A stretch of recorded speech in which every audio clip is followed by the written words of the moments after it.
त्रिदेवी माताओं के हठ करने पर त्रिदेव देवी अनुसुईया के पतिव्रत धर्म की परीक्षा हेतु उनके आश्रम पहुंच गए। किंतु ये परीक्षा कोई साधारण परीक्षा नहीं था गौरी पुत्र।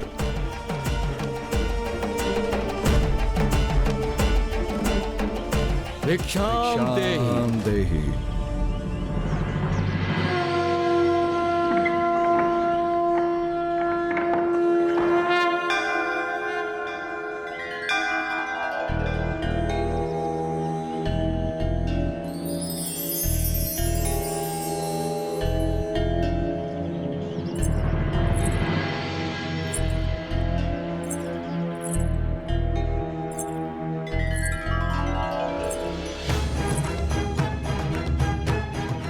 प्रणाम देवी। प्रणाम ऋषिवर।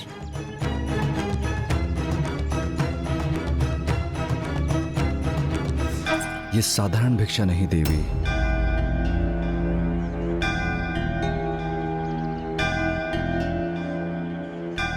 ये मुझसे दान लेना अस्वीकार क्यों कर रहे हैं? इनकी दिव्यता में तो मुझे कोई संदेह नहीं, तो कहीं मुझसे ही तो कोई भूल नहीं हो रही है। हम यहाँ आपसे निर्वाण भिक्षा प्राप्त करने आए हैं।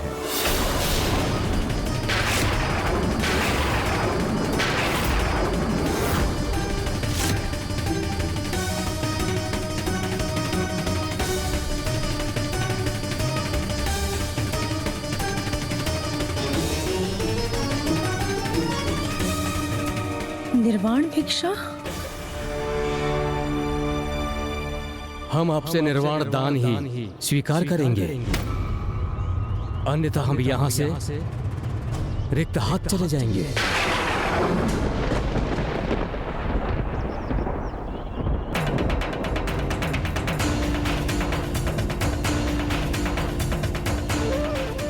निर्वाण दान अर्थात वस्त्रहीन होकर दान देना, किंतु ये कैसे संभव है? ना तो मैं पर पुरुषों के समक्ष वस्त्रहीन हो सकती हूँ और ना ही इन भिक्षुक ऋषियों को रिक्त हाथ यहाँ से लौटाकर अपने धर्म को भंग होने दे सकती हूँ। प्रथम स्थिति में मेरा पतिव्रत धर्म खंडित होगा और दूसरी स्थिति में मैं अपने तपोबल से वंचित हो जाऊंगी।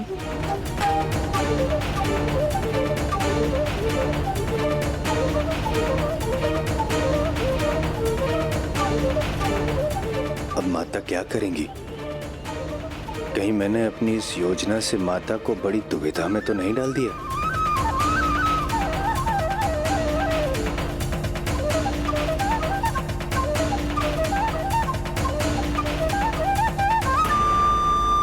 और हमसे कितने समय तक प्रतीक्षा करवाएंगे आप देवी? यदि आप दान देने में समर्थ हैं तो हमारा अनुरोध स्वीकार कीजिए, अन्यथा हम यहां से प्रस्थान करते हैं।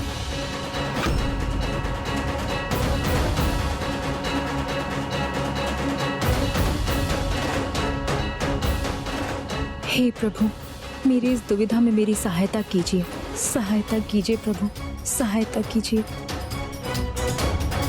ऐसा दान तो ऐसी महान दिव्य शक्तियां ही मांग सकती हैं जिनमें उद्धार करने की क्षमता हो, किंतु स्वामी के कुल का उद्धार करने हेतु कौन दिव्य स्वरूप पधारे हैं यहाँ? ओह, मैं समझ गई। ऐसी शक्ति, ऐसा सामर्थ्य तो मात्र त्रिदेव अर्थात ब्रह्मदेव, श्री हरि नारायण और महादेव में ही संभव है।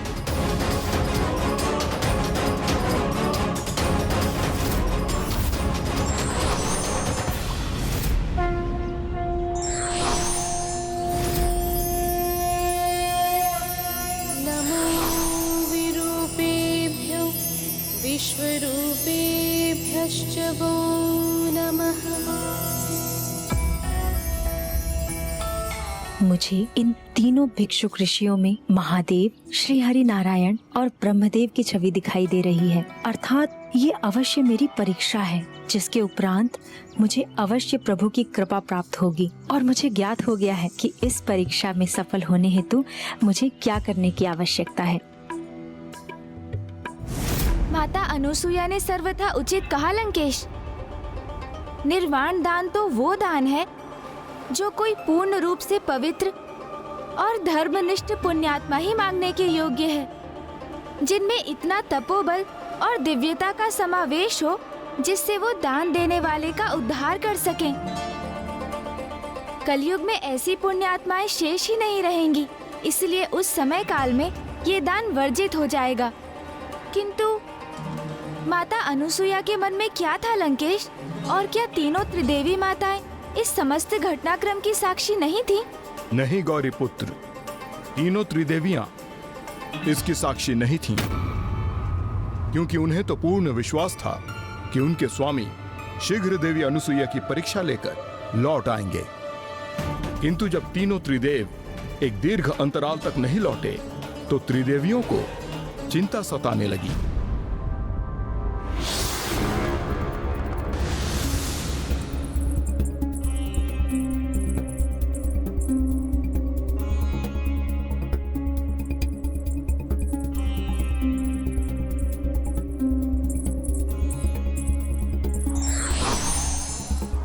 देवी पार्वती, क्या हुआ देवी लक्ष्मी, क्या हुआ देवी सरस्वती? क्या भ्राता श्रीहरि नारायण और ब्रह्मदेव भी अभी तक नहीं लौटे?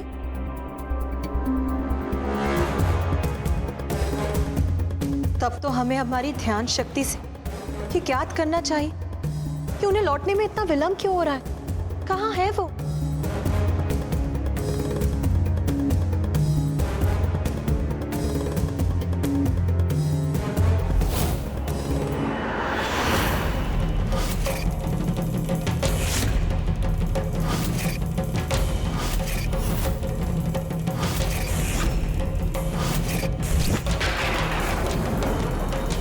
स्वामी का स्मरण करने पर उनके स्थान पर मुझे एक शिशु क्यों दिखाई दे रहा है? मुझे भी उनके स्वर के स्थान पर शिशु क्रंदन क्यों सुनाई दे रहा है? हमें पुनः प्रयास करना चाहिए।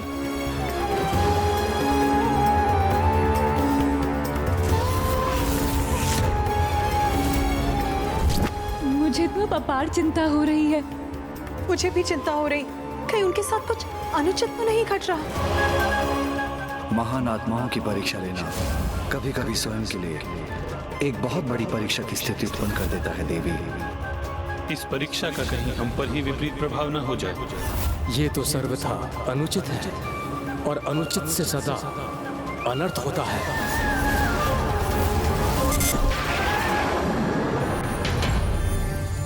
पुनः ऐसा क्यों हो रहा है? प्रभु के स्थान एक शिशु का आभास क्यों हो रहा है मुझे? नारायण नारायण। प्रणाम माते। नारायण नारायण। ऐसा प्रतीत हो रहा है कि आप तीनों अत्यधिक चिंतित हैं। ऐसा भी प्रतीत हो रहा है कि आप तीनों त्रिदेव कहाँ है उसकी चिंता में चिंतित हैं। त्रिदेव कहाँ है मुझे ज्ञात है।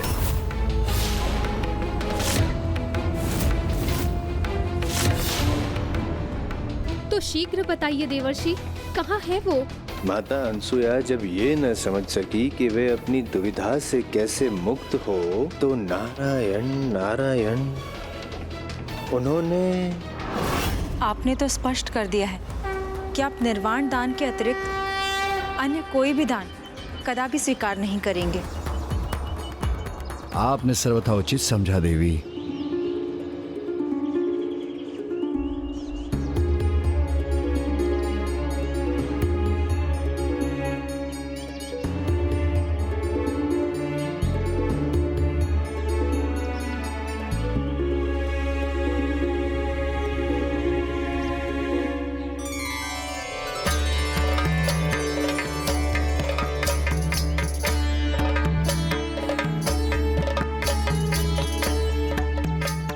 पतिव्रता स्त्री अपने नवजात शिशु के समक्ष ही निर्वाण दान करने हेतु प्रस्तुत हो सकती है।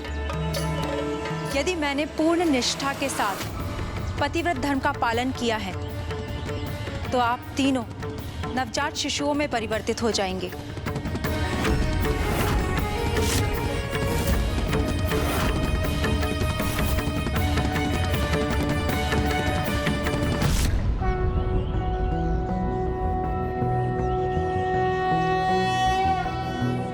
गदभानुसहस्रकान्तिं ऋणक्षौमां शिरोमालिकां रक्तालिप्तपयोधरां जपपटिं विद्यां भीतिं वरं हस्ताब्जैर्धतिं त्रिनेत्रविलसद्वक्त्रारविन्दश्रियं देवीं बद्धिमांशुं रत्नमुकुटां वन्दे समन्विस्मिताम्। जब तीनों प्रभु नवजात शिशु के रूप में प्रकट हुए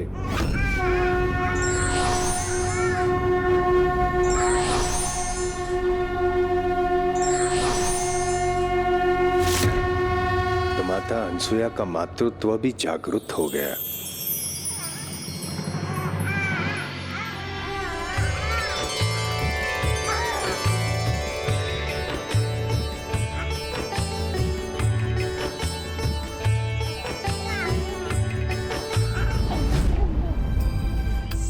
आप तीनों मुझसे आहार प्राप्त करना चाहते थे ना, तो मेरे पुत्रों, अब मैं आपको पोषण प्रदान करूंगी।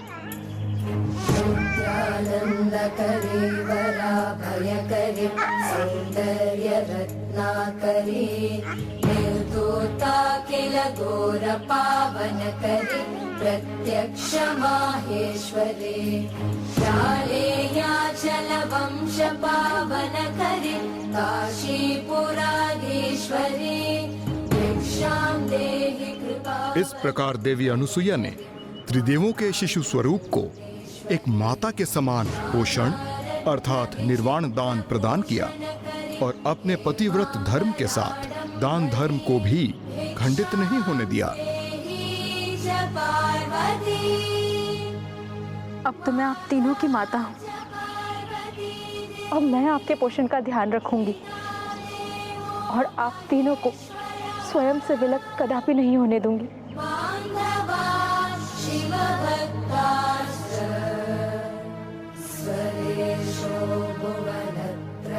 हम तीनों के स्वामी त्रिदेवों ने हमें सावधान किया था कि हमारी इस परीक्षा का हम पर प्रतिकूल प्रभाव हो सकता है।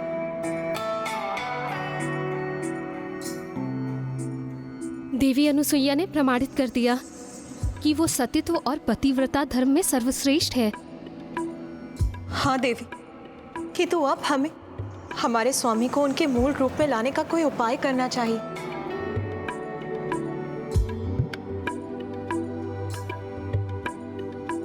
किंतु लंकेश, फिर त्रिदेवी माताओं ने माता अनुसुईया को तीनों प्रभु को उनके मूल स्वरूप में लौटाने के लिए कैसे प्रेरित किया?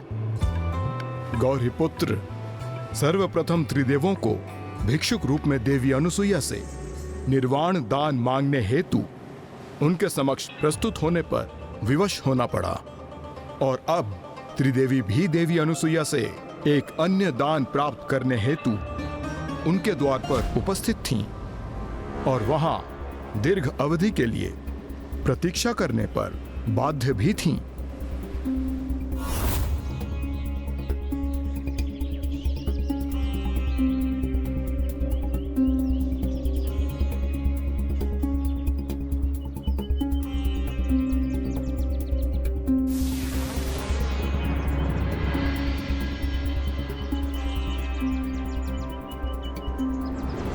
नारायण नारायण, यहाँ जो भी हो रहा है उसका कारण तो एक प्रकार से मैं ही हूँ और अब मुझे ज्ञात नहीं कि सब कुछ पुनः सामान्य कैसे होगा और कितनी परिकाष्ठा करनी होगी तीनों माताओं को।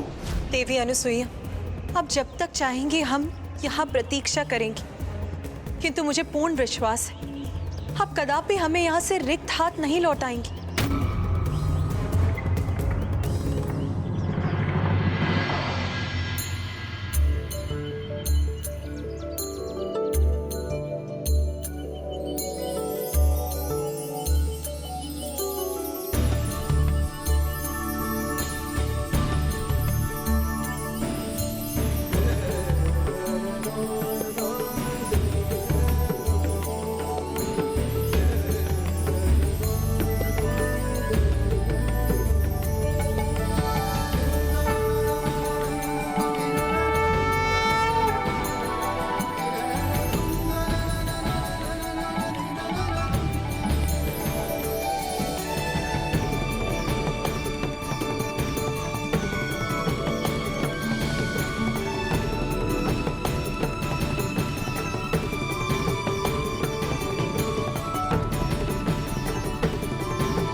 हे महान तपस्विनी देवी अनुसुईया, हमें क्षमा करे कि हमने आपके पतिव्रता और आपके सतीत्व को कम आंकने की भूल कर उसकी परीक्षा लेने का प्रयास किया। हमारी इस भूल का दंड संपूर्ण जगत को न दे देवी, संसार को उनके प्रभु लौटाने की कृपा करें।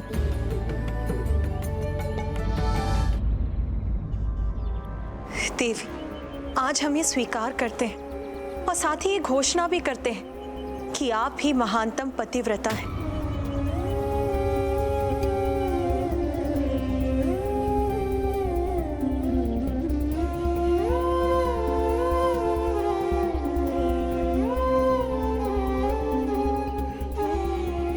प्रणाम त्रिदेवियों, आपका कोटि कोटि धन्यवाद कि आपने मुझे इस योग्य समझा और मेरे आश्रम में आकर मुझे अपने दर्शन प्रदान करने का सौभाग्य दिया। देवी, अब हम आपसे एक और धर्म का निर्वाह करने का निवेदन करती हैं। आप हम सबको हमारे स्वामी और जगतवासियों को उनके प्रभु, उनके त्रिदेव लौटा दीजिए।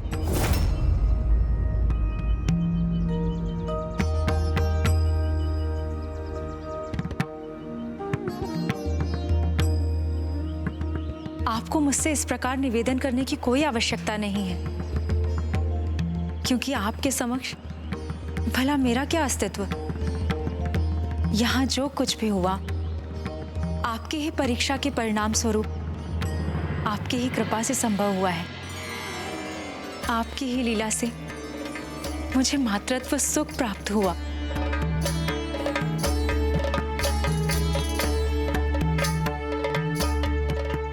मान्यता तो ये है कि माँ संतान को जन्म देती है, किंतु यहाँ तो इन तीनों शिशुओं ने मुझ में एक माँ को जन्म दिया है, मेरे मातृत्व को जागृत किया है। और इस माँ के लिए अपने शिशुओं से विलग होना अत्यंत दुखदायी होगा। इसीलिए आप जो कह रही हैं वो मैं तभी कर सकती हूँ जब मेरे द्वारा निर्धारित एक अवस्था पूर्ण होगी। आप तीनों त्रिदेवियां मुझे एक वचन दीजिए कि भविष्य में आप अपने स्वामियों को मेरे पुत्र के रूप में अवतार लेने के लिए प्रेरित करेंगे।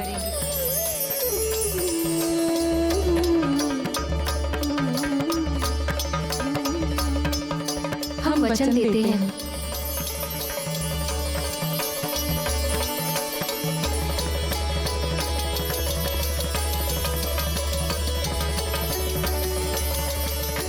धन्यवाद।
धन्यवाद माता। देवी अनुसुईया, आपने अपने सतीत्व का बल प्रदर्शित कर और अपने पतिव्रत धर्म से अर्चित शक्ति का परिचय देकर जगत के समक्ष प्रमाणित कर दिया है कि आप ही महानतम पतिव्रता हैं। किंतु उससे भी अधिक हम त्रिदेव जो स्वयंभू हैं, अर्थात जो स्वयं प्रकट हुए हैं, आपने हमारे शिष्य रूप में अपने आंचल में भरकर माँ की ममता के अनूठे सुख से परिचित करवा दिया। आपकी ममता का सुख तो हमारे लिए परम सुख के समान था, और माता का सुख क्या होता है वो आज आपने हमें ज्ञात करवा दिया। और हम पुनः उस सुख का अनुभव करने के लिए ललायित हैं। इसलिए हम आपको वरदान देते हैं कि हम तीनों त्रिदेव आप और ऋषि अत्रि के यहाँ संतान रूप में जन्म अवश्य लेंगे, और हमारा आशीष आप पर सदैव बना रहेगा।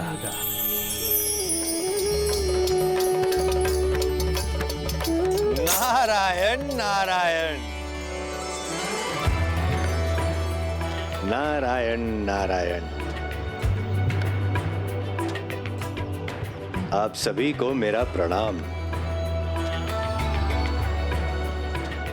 और आप सभी की इस लीला का साक्षी बन मैं धन्य हो गया।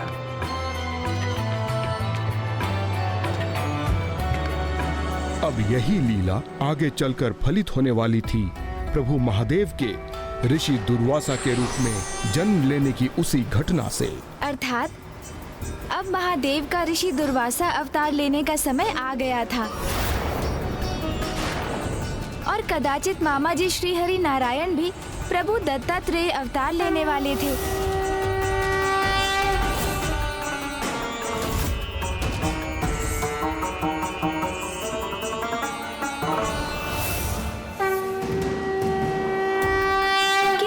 जी ब्रह्मदेव कौन से अवतार में प्रकट होने जा रहे थे?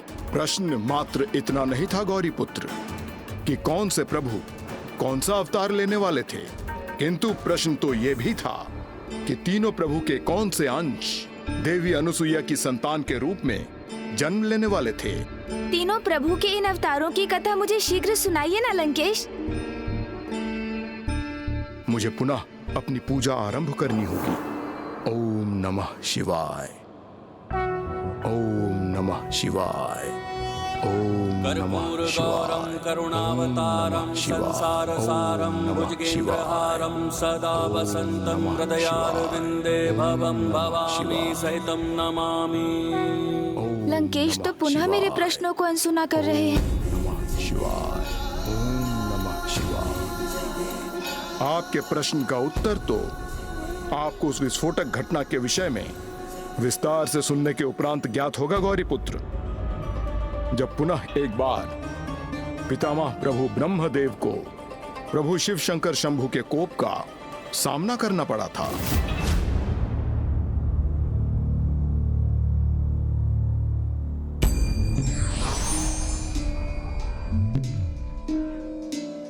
प्रणाम महादेव।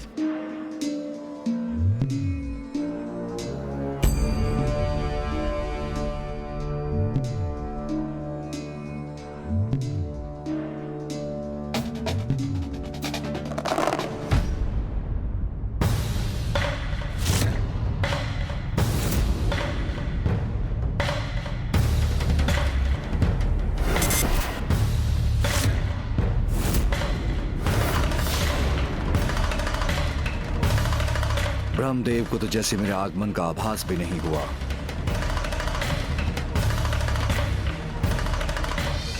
महादेव स्वामी से रुष्ट हो रहे हैं, कदाचित मुझे उन्हें उनके ध्यान से उठाना चाहिए।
प्रभु महादेव के डमरू नाद से संपूर्ण सृष्टि ध्वनित हो उठी।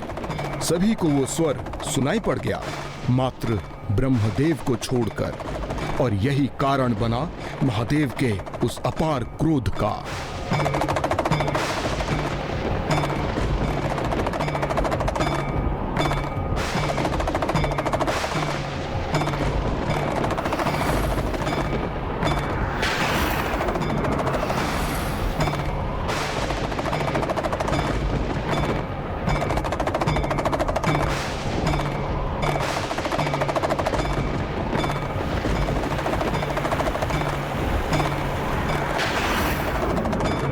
प्रणाम प्रभु।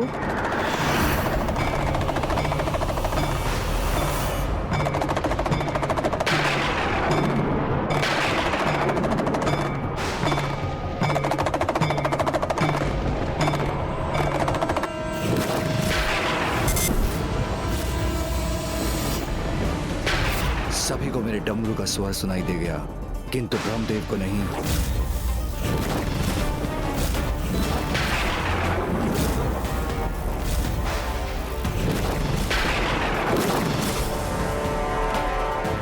प्रभु महादेव के आगमन के उपरांत भी, उनके द्वारा ब्रह्मदेव को अपनी ओर आकर्षित करने पर भी वो अपने ध्यान से जागृत क्यों नहीं हो रहे? क्या ये किसी महान उद्देश्य को पूर्ण करने के लिए प्रभु की कोई लीला है, अथवा वास्तव में ही प्रभु ब्रह्मदेव और ब्रह्मलोक पर प्रभु महादेव के क्रोध का संकट छा रहा है?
प्रभु भ्राता, मैं आपसे स्वामी को क्षति नहीं पहुंचाने का निवेदन करती हूँ।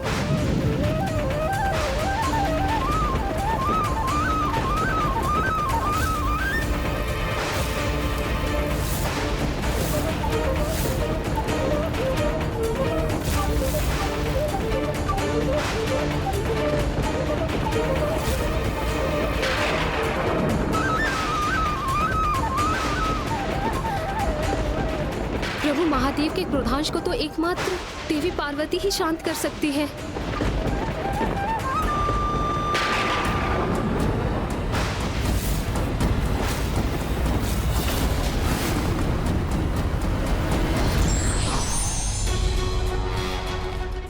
हे देवी पार्वती, मेरे भ्राता महादेव की अर्धांगिनी, कृपया मेरे स्वामी की सहायता कीजिए, क्योंकि यदि प्रभु महादेव के क्रोधांश को कोई रोक सकता है तो मात्र आप ही है देवी।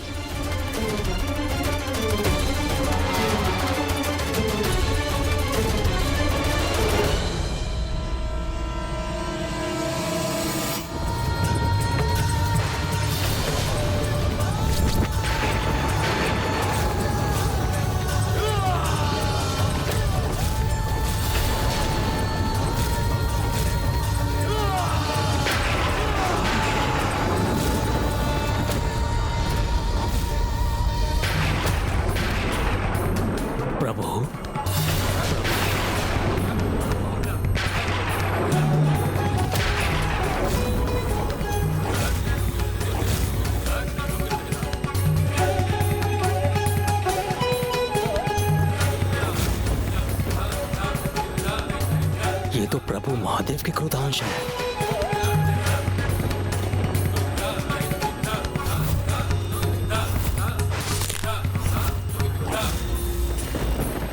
कहीं पूर्व के समान प्रभु पुनः मुझे दंडित तो नहीं करेंगे?